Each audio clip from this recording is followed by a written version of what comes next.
नमस्कार दोस्तों, स्वागत है हमारे YouTube चैनल जानकारी संग्रह में। दोस्तों, अभी छत्तीसगढ़ सरकार द्वारा महातारी वंदन योजना शुरू कर दिया गया है। इसका भराना ऑनलाइन तरीके से, ऑफलाइन तरीके से 5 फरवरी 2024 को शुरू हो जाएगा दोस्तों।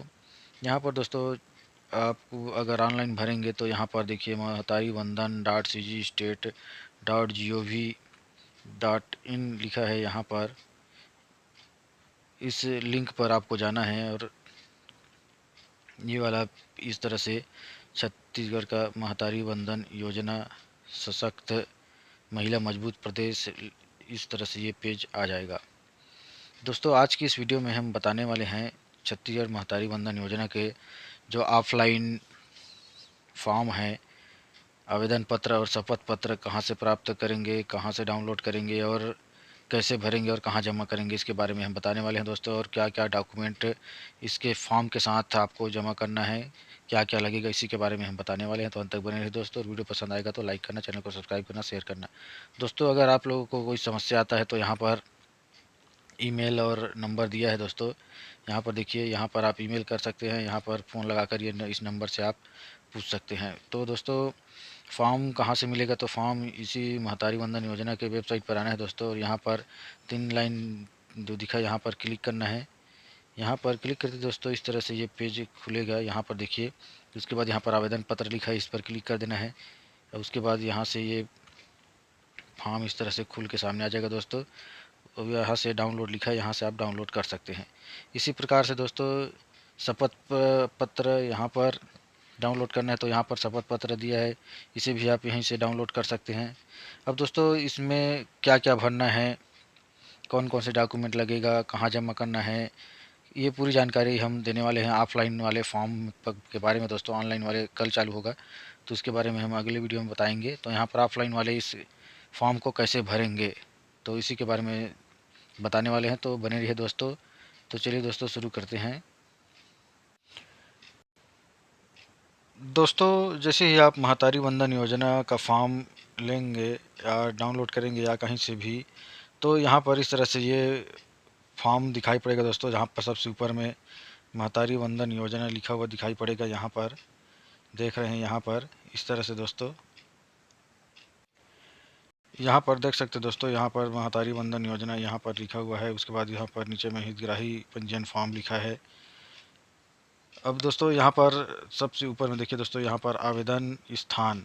तो आप जहाँ पर भी आवेदन कर रहे हैं, आप जिस भी गांव से हैं, उसका यहाँ पर भरना है। उसके बाद यहाँ पर दिनांक भरना है, जिस दिन आप भर रहे हैं। उसके बाद यहाँ पर देखिए दोस्तों, यहाँ पर स्व प्रमाणित स्व सत्यापित फ़ोटो, यानी कि यहाँ पर फ़ोटो में एक फ़ोटो होना चाहिए दोस्तों, पासपोर्ट साइज का फ़ोटो। जो यहाँ पर महिला, शादीशुदा महिला का लगेगा, वहाँ पर साइन होना चाहिए, फ़ोटो में साइन नीचे में होना चाहिए। उसके बाद यहाँ पर व्यक्तिगत जानकारी दिया है। यहाँ पर देखिए व्यक्तिगत जानकारी दोस्तों। अब देखिए व्यक्तिगत जानकारी में क्या क्या है दोस्तों। देखिए पहला है, यहाँ पर देखिए पहला है आवेदन आवेदिका का प्रकार। यहाँ पर देखिए दोस्तों, यहाँ पर आवेदिका का प्रकार जो सही हो उस पर टिक लगाएं। तो यहाँ पर विवाहित है या विधवा है या परित्यक्ता है। अगर विवाहित है तो विवाहित पर ऐसे टिक लगाएंगे, विधवा है तो इस पर, परित्यक्ता है तो इस पर, तलाकशुदा है तो इस पर ऐसे टिक लगाएंगे ऊपर में दोस्तों। उसके बाद यहाँ पर नाम रहेगा, यहाँ पर जो भी नाम है यहाँ पर नाम। उसके बाद पति का नाम यहाँ पर। उसके बाद आवेदक के, आवेदिका यानी कि महिला के पिता का नाम भरना है। उसके बाद आवेदिका के जन्म तिथि यहाँ पर भरना है। उसके बाद यहाँ पर जन्म तिथि के सत्यापन हेतु संलग्न दस्तावेज का विवरण। तो यहाँ पर दोस्तों दस्तावेज कौन कौन से दे रहे हैं जन्म तिथि के लिए, तो यहाँ पर जन्म प्रमाण पत्र है तो जन्म प्रमाण पत्र पर टिक करना है। पैन कार्ड है तो पैन कार्ड, मतदाता परिचय पत्र है मतदाता, अंक सूची है तो अंक सूची, दाखिल खारिज है तो ड्राइविंग लाइसेंस है तो यहाँ पर ऐसे टिक करना है। अब अब दोस्तों, इसके बाद है आवेदिका की जाति। तो यहाँ पर आवेदिका की जाति यहाँ पर लिखना है, वर्ग लिखना है यहाँ पर। जैसे यहाँ पर तेली है तो यहाँ पर तेली लिखना है जाति में, और वर्ग में यहाँ पर अन्य पिछड़ा वर्ग, इस टाइप से यहाँ पर लिखना है। उसके बाद है दोस्तों, आवेदिका विशिष्ट पिछड़ी जाति जनजाति श्रेणी से है तो हाँ, फिर या फिर नहीं। तो यहाँ पर विशिष्ट जनजाति यहाँ पर दिया है दोस्तों, जैसे कमार, बैगा, बिरहोर, पहाड़ी कोरवा, बुजमाड़िया, भुजिया, पंडो, इन में से किसी भी एक का है तो यहाँ पर हाँ पर टिक करना है। अगर इनमें से कोई नहीं है तो यहाँ पर नहीं पर टिक करना है। समझ में आ गया दोस्तों। उसके बाद है आवेदिका का स्थायी पता, जो वर्तमान में अभी निवास करते हैं उनका यहाँ पर पूरा पता लिखना है। जैसे वार्ड क्रमांक है, घर नंबर, वार्ड नंबर, मोहल्ला नंबर जो होता है यहाँ पर पूरा भरना है दोस्तों। यहाँ पर पूरा, यहाँ पर उसके बाद राज्य छत्तीसगढ़, जिला कौन सा है, उसके बाद ब्लॉक या पंचायत कौन सा है, वार्ड क्रमांक, गांव का नाम, आंगनबाड़ी केंद्र का नाम, आंगनबाड़ी केंद्र का कोड। तो यहाँ पर देखिए दोस्तों, आंगनबाड़ी का कोड यहाँ पर कहा जा रहा है। देख लीजिए दोस्तों, यहाँ पर आंगनबाड़ी का कोड, यहाँ पर आपके पास आंगनबाड़ी का कोड होना ज़रूरी है। आंगनबाड़ी का केंद्र का नाम, तो यहाँ पर गांव का नाम ही रहेगा, गांव में है तो, अगर बाहर से है तो बाहर का नाम रहेगा। उसके बाद आवेदिका के आधार कार्ड का नंबर यहाँ पर भरना है, क्रमांक यहाँ पर। उसके बाद है आवेदिका के पति का आधार कार्ड, यहाँ पर पति का आधार कार्ड। अगर तलाकशुदा या परित्यक्ता है तो यहाँ पर ये लागू नहीं होगा, यानी कि आवेदिका के पति का यहाँ पर मृत्यु प्रमाण पत्र लगेगा, उसका आधार कार्ड नहीं लगेगा। अब अगला है दोस्तों यहाँ पर घोषणा पत्र। मैं इस फॉर्म के साथ अपना आधार नंबर प्रस्तुत या जमा कर रही हूँ स्वेच्छा से। महिला एवं बाल विकास छत्तीसगढ़ को सहमति देती हूँ कि मेरे आधार विवरण का उपयोग मुझे प्रमाणित करने और महतारी वंदन योजना देने के लिए किया जा सकता है। तो यहाँ पर देखिए दोस्तों, यहाँ पर ये घोषणा है कि आप आधार कार्ड को यहाँ पर दे रहे हैं प्रमाणित करने के लिए, इसके बारे में ये घोषणा है। अब यहाँ पर अपना मोबाइल नंबर देना है। यहाँ पर अगर और कोई मोबाइल नंबर है तो यहाँ पर और दे सकते हैं, दूसरा नंबर। उसके बाद यहाँ पर आवेदिका के पैन कार्ड का क्रमांक। अब ये पैन कार्ड का देखिए दोस्तों, यहाँ पर पैन कार्ड का क्या समय है हम बता रहे हैं। तो यहाँ पर पैन कार्ड लिखा ज़रूर है, लेकिन पैन कार्ड में यहाँ पर देखिए दोस्तों, यहाँ पर आ गया है वैकल्पिक। तो ये वैकल्पिक है, अगर देना चाहते हैं तो लगेगा, है तो दे दीजिए, नहीं है तो छोड़ दीजिए, ये ज़रूरी नहीं है। तो ये समझ गए दोस्तों कि पैन कार्ड ज़रूरी नहीं है। अब आता है दोस्तों अगला है राशन कार्ड क्रमांक। यहाँ पर देखिए दोस्तों, राशन कार्ड क्रमांक ये भी वैकल्पिक है दोस्तों। यहाँ पर देखिए ये भी वैकल्पिक है। अगर राशन कार्ड है तो यहाँ पर नंबर भर दीजिए, उसके बाद मुखिया का नाम जिसके नाम से राशन कार्ड है तो यहाँ पर उसका भर देना है। उसके बाद है दोस्तों यहाँ पर देखिए, यहाँ पर आवेदिका के पति का पैन कार्ड का क्रमांक ये भी वैकल्पिक है, यानी कि देना चाहते हैं तभी देंगे वरना नहीं, यहाँ पर नहीं है तो कोई बात नहीं है। उसके बाद है दोस्तों यहाँ पर देखिए, क्या आवेदिका के परिवार का कोई सदस्य भारत सरकार अथवा राज्य सरकार के शासकीय विभाग, उपक्रम, मंडल, स्थानीय निकाय में स्थायी या अस्थायी संविदा पदों पर कार्यरत प्रथम वर्ग, द्वितीय वर्ग एवं तृतीय वर्ग के अधिकारी कर्मचारी है? तो यहाँ पर जो नौकरी वाले हैं, संविदा में हैं या फिर कहीं पर भी नौकरी कर रहे हैं तो उनको यहाँ पर टिक करना है तो यहाँ पर ऐसे टिक करना, नहीं है तो ना पर। यदि है तो यहाँ पर स्वघोषित, यदि नहीं है तो स्वघोषित शपथ पत्र संलग्न करें, यानी कि जो शपथ पत्र नीचे में हम बताएंगे दोस्तों उसके बारे में कहा जा रहा है, उनको जमा करना है। उसके बाद है दोस्तों यहाँ पर देखिए, क्या आवेदिका ऐसी पेंशन भोगी है जो मासिक पेंशन प्राप्त करती है, यानी कि किसी भी तरह से, जैसे विधवा है या फिर परित्यक्ता है या फिर वृद्धा है, या इनमें से कोई भी पेंशन अगर मिलता है, यहाँ पर दोस्तों पेंशन अगर मिलता है तो यहाँ पर टिक करना है हाँ पर, अगर नहीं मिलता है तो नहीं पर। यदि मिलता है तो यहाँ पर कितना रुपए मिलता है ये यहाँ पर भरना है। उसके बाद यहाँ पर पेंशन योजना का नाम, तो कौन से योजना के तहत मिलता है, जैसे वृद्धा पेंशन है, विधवा पेंशन है, परित्यक्ता पेंशन है, या जी जो विकलांग है तो विकलांगता वाला पेंशन मिलता है, तो यहाँ पर भरना है। अब ये सब के बाद दोस्तों यहाँ पर 18वां नंबर पे आता है। यहाँ पर देखिए,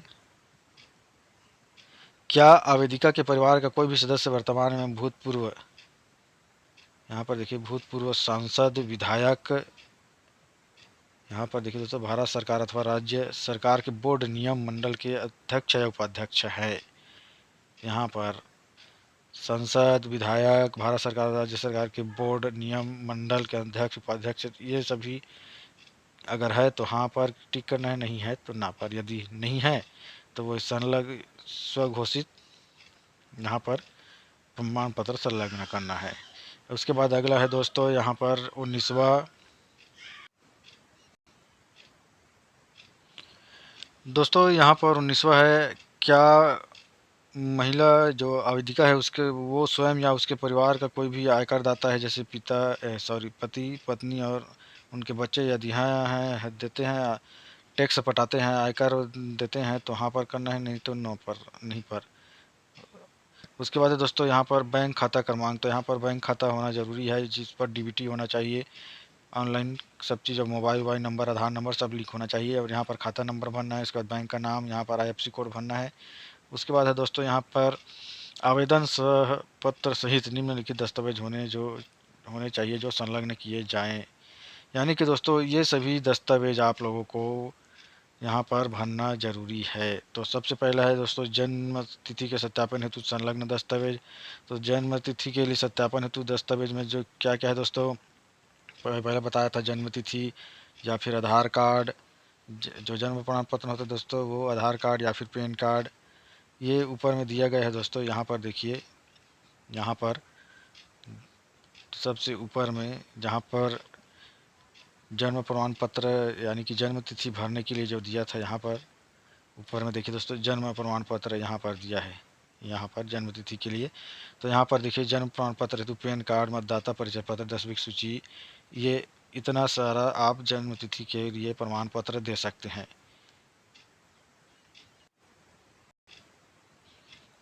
अगला है दोस्तों यहाँ पर निवास प्रमाण पत्र। तो यहाँ पर निवास संबंधी प्रमाण पत्र सक्षम अधिकारी द्वारा कह रहा है दोस्तों, यानी कि ये ऑनलाइन जो तहसीलदार या फिर वहीं से बनता है वो वही हो सकता है, क्योंकि यहाँ पर साफ साफ नहीं कहा गया है कि कौन सा वाला प्रमाण पत्र लगेगा, सरपंच, सचिव, पार्षद वाला नहीं कहा गया। उसके बाद यहाँ पर राशन कार्ड का फोटो कापी, यहाँ पर उसके बाद है आवेदिका का आधार कार्ड, विवाह प्रमाण पत्र, उसके बाद है विधवा होने की स्थिति में पति का मृत्यु प्रमाण पत्र, आवेदिका के पति का पैन कार्ड, आवेदिका के पति का आधार कार्ड, प्रत्यक्षता तलाकशुदा होने की स्थिति में प्रमाण पत्र, बैंक पासबुक की छाया प्रति, इन सभी का छाया प्रति आपको यहाँ पर संलग्न करना है। उसके बाद यहाँ पर अपना पता लिखना है, नीचे में 12वें नंबर यहाँ पर देखिए, यहाँ पर पता लिखना है, यहाँ पर दिनांक लिखना है, उसके बाद यहाँ पर हस्ताक्षर करना है। उसके बाद यहाँ पर जहाँ जमा करेंगे उनका यहाँ पर रहेगा, जहाँ भी जमा कर रहे हैं तो यहाँ पर प्राप्तकर्ता के हस्ताक्षर करेंगे, नाम रहेगा, दिनांक, और ये प्राप्ति अभी स्वीकृति यहाँ पर जिसके पास आप जमा करेंगे वो करेंगे। उसके बाद है दोस्तों अगला शपथ प्रमाण पत्र, जो शपथ पत्र है वो। अब दोस्तों ये महतारी वंदन योजना के लिए स्व घोषणा शपथ पत्र, यहाँ पर लिखा है दोस्तों मैं तो यहाँ पर नाम रहेगा आवेदिका का, महिला का जो भी नाम है वो। उसके बाद यहाँ पर पति का नाम रहेगा, उसके बाद पता रहेगा यहाँ पर, उसके पूरा पता यहाँ पर भरना है दोस्तों, घर नंबर, वार्ड नंबर, मकान, यहाँ पर पूरा मोहल्ला नंबर जो भी रहता है, नाम, पारा जो भी है पूरा यहाँ पर पता लिखना है, पूरा जिला, ब्लॉक, पोस्ट ऑफिस सभी यहाँ पर लिखना है। उसके बाद यहाँ पर स्थायी पता सेम टू सेम यहीं पर उतार देना है अगर सेम टू है तो। उसके बाद है यहाँ पर शपथ पूर्वक प्रमाणित करती हूँ कि, उसके बाद है यहाँ पर पहला है देखिए, यहाँ पर मैं अथवा मेरे परिवार का कोई भी सदस्य वर्तमान में भारत सरकार अथवा राज्य सरकार के शासकीय विभाग, उपक्रम, मंडल, स्थानीय निकाय में स्थायी या स्थायी संविदा के प्रथम, द्वितीय, तृतीय वर्ग के अधिकारी कर्मचारी नहीं है। यहाँ पर दूसरा है मैं मेरे परिवार का कोई भी सदस्य वर्तमान अथवा भूतपूर्व लोकसभा, विधानसभा का सदस्य, बोर्ड, निगम, मंडल में उपाध्यक्ष नहीं है। उसके बाद तीसरा है मेरे पति का व्यवसाय कार्य। तो यहाँ पर अपने पति का यहाँ पर कार्य लिखना है, क्या कार्य करते हैं वो। उसके बाद स्रोतों में आय, यहाँ पर कितना आय है वो लिखना है, रुपए। इस कारण मेरे परिवार में कोई भी सदस्य आयकर दाता नहीं है। इस तरह से भरना है। और उसके बाद यहाँ पर अपना हस्ताक्षर आवेदिका का रहेगा। उसके बाद फिर से यहाँ पर आवेदिका का हस्ताक्षर रहेगा यहाँ पर, और उसके बाद गवाह का हस्ताक्षर, उसके बाद गवाह का नाम, पता रहेगा यहाँ पर, आवेदिका का नाम और पूरा पता रहेगा। तो दोस्तों इस तरह से ये शपथ पत्र और महतारी वंदन योजना के लिए जो ऑफलाइन फॉर्म होता है इसको भरना है। और इसको दोस्तों यहाँ पर बताया गया है कि इसको सचिव के पास जमा करना है या फिर आंगनबाड़ी कार्यकर्ता के पास इसको जमा करना है। इस तरह से ये फॉर्म आप घर बैठे भर सकेंगे और जमा कर सकेंगे। धन्यवाद दोस्तों।